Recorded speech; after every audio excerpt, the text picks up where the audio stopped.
Le 20 décembre dernier a ouvert à Lyon un grand projet culturel financé par le département du Rhône qui s'appelle le Musée des Confluences. On en a beaucoup parlé, d'abord pour des histoires d'argent évidemment.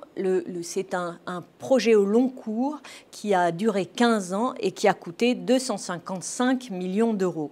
En dehors des affaires de gros sous, ce qui m'intéresse dans ce projet, c'est qu'il était extrêmement ambitieux.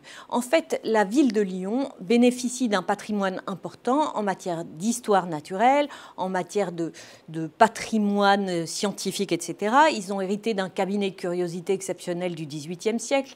Ils avaient des collections d'un musée Guimet local, d'un musée des colonies, etc.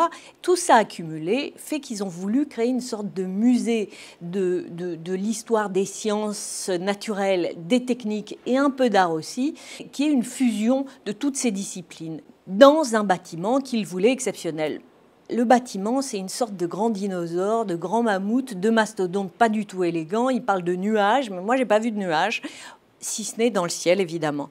L'autre point noir de ce projet, c'est que toutes les collections permanentes sont exposées dans un grand fouillis auquel on ne comprend rien. Mais les collections de ce musée sont absolument exceptionnel. Il y a de grands trésors, il y a un cabinet des merveilles qui est incroyable.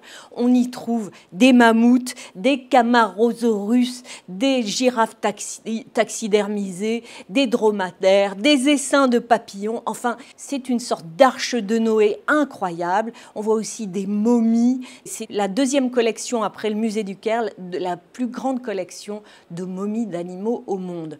Donc c'est absolument merveilleux, c'est mal accroché, mais il faut se laisser aller comme un enfant à l'émerveillement de la nature.